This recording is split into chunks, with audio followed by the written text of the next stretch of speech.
नमस्कार साथियों, आज देश जी के ट्रिक में आप सभी का स्वागत है। दोस्तों, इस वीडियो में मैं दिल्ली पुलिस एग्जाम 21 और 22 नवंबर 2023 के पूछे गए सभी शिफ्टों पर आधारित जीके जीएस का टॉप 50 महत्वपूर्ण प्रश्नों को कराने वाला हूं, जो कि आपके एग्जाम्स के लिए काफी ज्यादा महत्वपूर्ण रहने वाला है। तो साथियों, इस वीडियो को आप बड़ी ही ध्यानपूर्वक एंड तक जरूर देखिएगा। तो साथियों, आज का पहला प्रश्न है, नंदों का उल्लेख करने वाला प्राचीनतम अभिलेखीय प्रमाण कौन सा है? तो साथियों, नंदों का उल्लेख करने वाला प्राचीनतम अभिलेखीय प्रमाण हाथी गुम्फा अभिलेख है। राइट आंसर ऑप्शन सी हो जाएगा, हाथी गुम्फा अभिलेख है। नेक्स्ट क्वेश्चन है, शेर शाह सूरी और हुमायूं के बीच कन्नौज का युद्ध कब लड़ा गया था? तो साथियों, शेर शाह सूरी और हुमायूं के बीच कन्नौज का युद्ध 1540 ईस्वी में लड़ा गया था।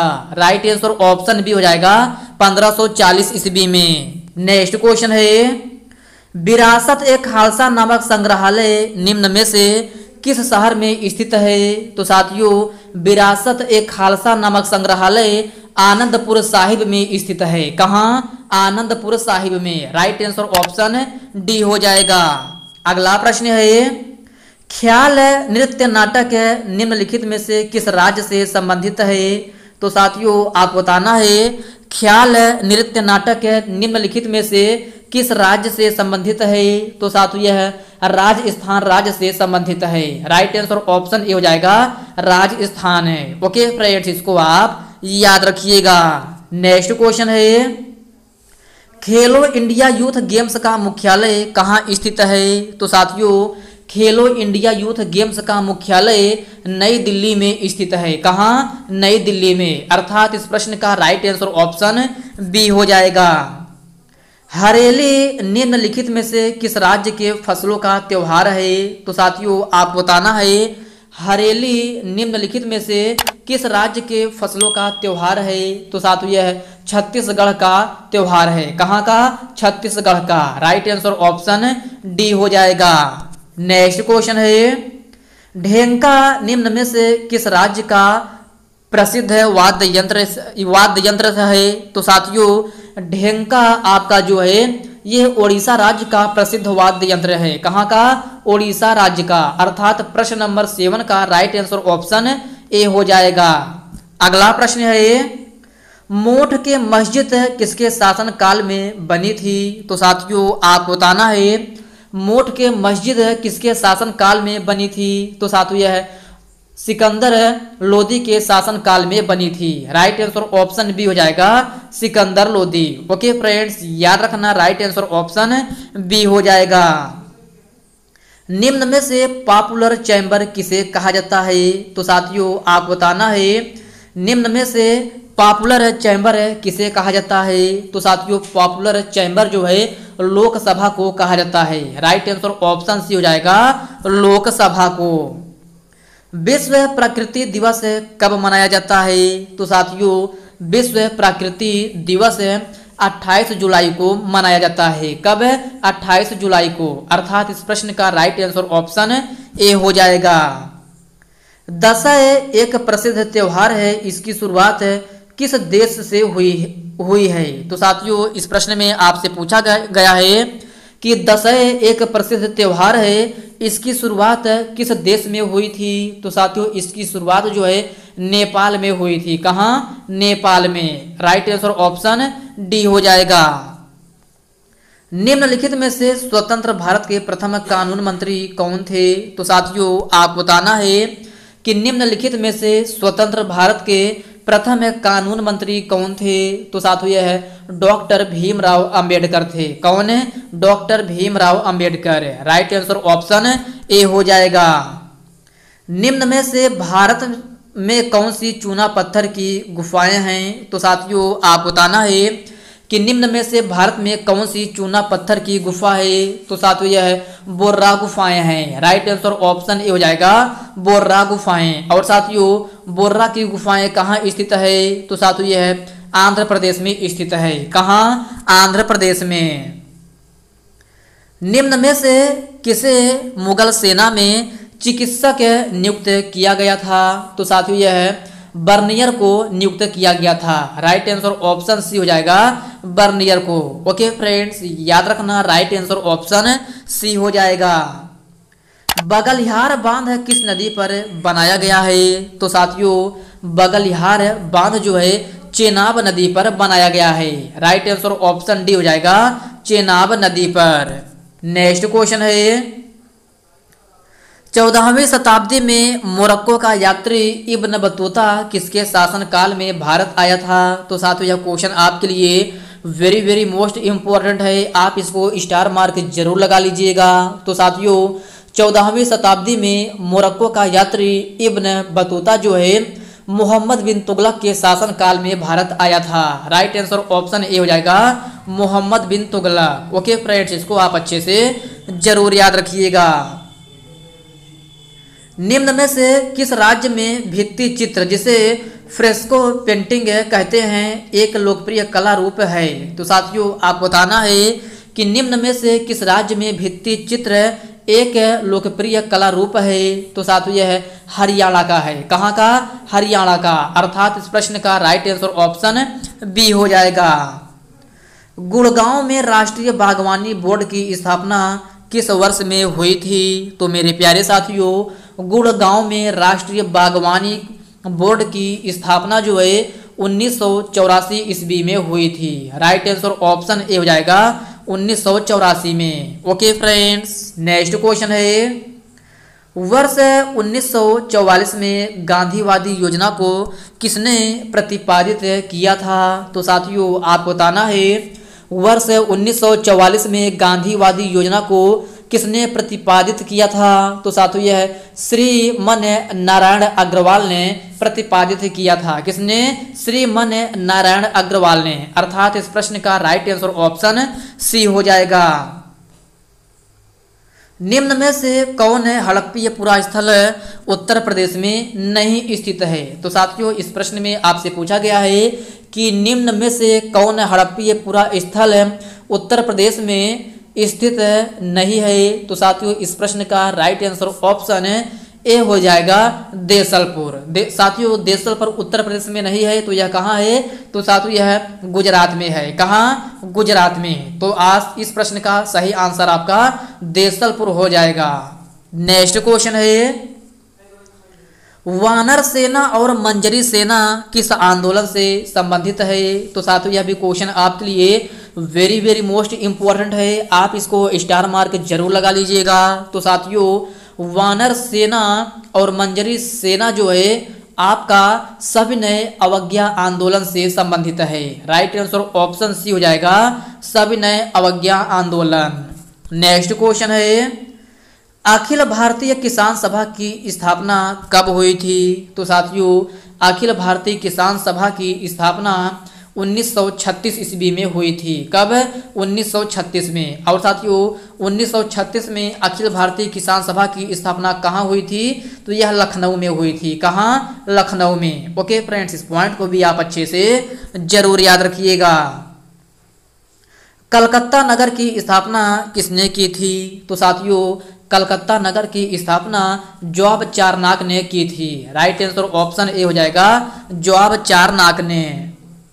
9 डिग्री चैनल किसके बीच अवस्थित है? तो साथियों 9 डिग्री चैनल जो है कावारत्ती और मिनिकाय के बीच में अवस्थित है। राइट आंसर ऑप्शन डी हो जाएगा, कावारत्ती और मिनिकाय के बीच में। ओके फ्रेंड्स, नेक्स्ट क्वेश्चन है, जियात रंग आंदोलन कहाँ प्रारंभ हुआ था? तो साथियों यह मणिपुर में प्रारंभ हुआ था। राइट आंसर ऑप्शन सी हो जाएगा, मणिपुर में।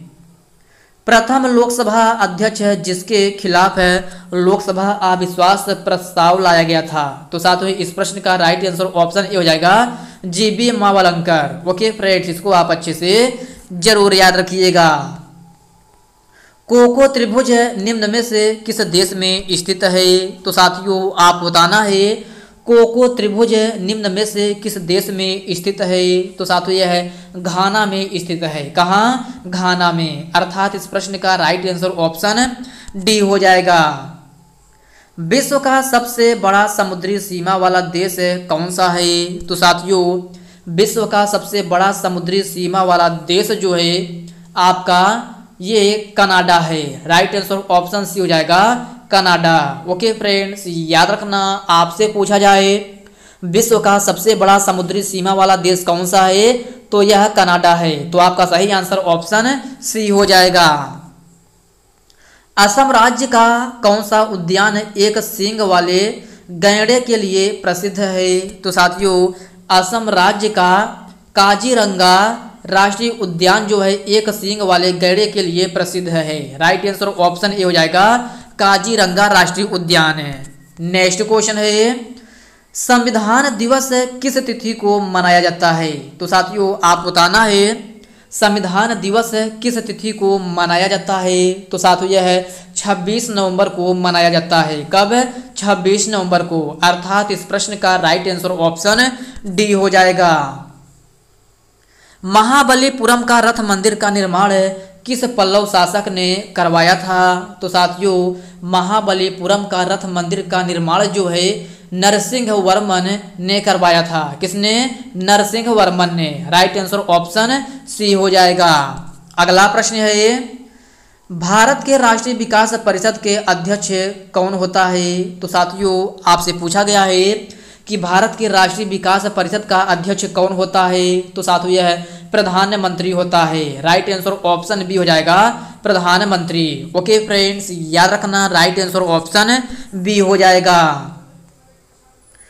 विश्व व्यापार संगठन का मुख्यालय कहाँ स्थित है, तो साथियों विश्व व्यापार संगठन का मुख्यालय आपका जो है जिनेवा में स्थित है। कहाँ? जिनेवा में। राइट आंसर ऑप्शन ए हो जाएगा।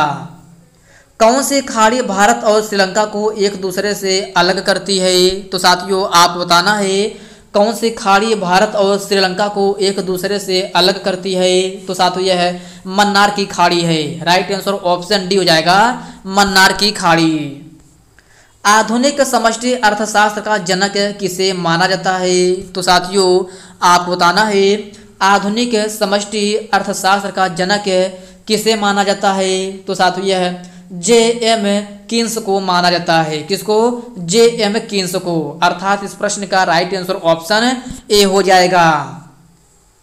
भारत के आज़ादी के समय कांग्रेस के अध्यक्ष कौन थे, तो साथियों भारत के आज़ादी के समय कांग्रेस के अध्यक्ष जी.वी. कृपलानी थे। कौन है? J V. Kripalani. Right answer option C हो जाएगा। नंद वंश का अंतिम शासक कौन था, तो मेरे प्यारे साथियों नंद वंश का अंतिम शासक घनानंद था। राइट आंसर ऑप्शन ए हो जाएगा घनानंद। ओके फ्रेंड्स, याद रखना आपसे पूछा जाए नंद वंश का अंतिम शासक कौन था, तो नंद वंश का अंतिम शासक जो है घनानंद था। भारत में प्रथम मुस्लिम आक्रमणकारी कौन था, तो साथियों यह भी प्रश्न कभी कभी आपके एग्जाम में पूछ लिया जाता है, तो आप इसको स्टार मार्क जरूर लगा लीजिएगा। तो साथियों भारत में प्रथम मुस्लिम आक्रमणकारी जो है मोहम्मद बिन कासिम था। कौन है? मोहम्मद बिन कासिम, अर्थात प्रश्न नंबर 38 का राइट आंसर ऑप्शन डी हो जाएगा। नेक्स्ट क्वेश्चन है अकबर का जन्म कब हुआ था, तो साथियों इस प्रश्न में आपसे पूछा गया है कि बाबर है कि बाबर का जन्म कब हुआ था, तो साथियों बाबर का जन्म जो है आपका 1483 ईस्वी में हुआ था। कब? 1483 ईस्वी में, अर्थात प्रश्न नंबर 39 का राइट आंसर ऑप्शन बी हो जाएगा। साथियों मैं शुरू में अकबर बोल दिया था, तो अकबर नहीं बाबर है। आपसे पूछा जाए कि बाबर का जन्म जो है कब हुआ था, तो साथियों बाबर का जन्म जो है 1483 ईस्वी में हुआ था। नेक्स्ट क्वेश्चन है बाबर ने भारत पर पहला आक्रमण कब किया था, तो साथियों आप बताना है कि बाबर ने भारत पर पहला आक्रमण कब किया था, तो साथियों बाबर ने भारत पर पहला आक्रमण 1519 ईस्वी में किया था। कब? 1519 में। राइट आंसर ऑप्शन ए हो जाएगा। नेक्स्ट क्वेश्चन है ध्यानचंद्र हॉकी स्टेडियम में कहाँ पर स्थित है, तो मेरे प्यारे साथियों आप बताना है ध्यानचंद हॉकी स्टेडियम कहाँ पर स्थित है? तो साथियों ध्यानचंद हॉकी स्टेडियम में लखनऊ में स्थित है। कहाँ? लखनऊ में। अर्थात इस प्रश्न का राइट आंसर ऑप्शन डी हो जाएगा। नेक्स्ट क्वेश्चन है, बाबर ने किस युद्ध में जिहाद का नारा दिया था? तो साथियों आप बताना है कि बाबर ने किस युद्ध में जिहाद का नारा दिया था? तो साथियों बाबर ने जिहाद का नारा जो है खानवा के युद्ध में दिया था। राइट आंसर ऑप्शन बी हो जाएगा, खानवा के युद्ध में। ओके फ्रेंड्स, इसको आप अच्छे से जरूर याद रखिएगा। नेक्स्ट क्वेश्चन है, हिंद महासागर की सबसे गहरी खाई कौन सी है? तो साथियों हिंद महासागर की सबसे गहरी खाई जो है जावा खाई है। राइट आंसर ऑप्शन ए हो जाएगा, जावा खाई। किस देश को सफेद हाथियों का देश कहते हैं? तो साथियों आप बताना है कि किस देश को सफेद हाथियों का देश कहते हैं? तो साथियों यह है थाईलैंड को कहते हैं। किसको? थाईलैंड को। अर्थात इस प्रश्न का राइट आंसर ऑप्शन बी हो जाएगा। नेक्स्ट क्वेश्चन है, किस देश को नहरों का देश कहते हैं? तो साथियों नहरों का देश जो है पाकिस्तान को कहा जाता है। राइट आंसर ऑप्शन सी हो जाएगा, पाकिस्तान को। अगला प्रश्न है, निम्न में से किस घाटी में करेवा पाए जाते हैं? तो साथियों इस प्रश्न में आपसे पूछा गया है कि निम्न में से किस घाटी में करेवा पाए जाते हैं? तो साथियों यह क्वेश्चन आपके लिए होमवर्क के रूप में है। इसका आंसर आपको कमेंट बॉक्स में कमेंट करके बताना होगा कि निम्न में से किस घाटी में करेवा पाए जाते हैं। तो आपको बताना है करेवा जो है किस घाटी में पाए जाते हैं। यह क्वेश्चन आपके लिए होमवर्क के रूप में है। आपका ऑप्शन है कश्मीर घाटी, फूलों की घाटी, दोन घाटी और ब्रह्मपुत्र घाटी। इनमें से आपको सही आंसर कमेंट बॉक्स में कमेंट करके बताना होगा। तो साथियों आज की इस वीडियो में बस इतने ही प्रश्न हैं। साथियों यह वीडियो आपको कैसी लगी आप कमेंट बॉक्स में कमेंट करके जरूर बताइएगा। और साथियों यह वीडियो आपके लिए थोड़ा हेल्पफुल लगा हो तो इस वीडियो को लाइक कर दीजिए, अपने साथियों के साथ शेयर कीजिए। फ्रेंड्स अभी तक आप चैनल को सब्सक्राइब नहीं किए हैं तो प्लीज़ आपसे रिक्वेस्ट है आप जो है चैनल को सब्सक्राइब करके बेल आइकन को जरूर से जरूर प्रेस कर लीजिएगा। तो चलिए साथियों इसी के साथ हम मिलते हैं किसी नेक्स्ट वीडियो में। तब तक के लिए जय हिंद दोस्तों।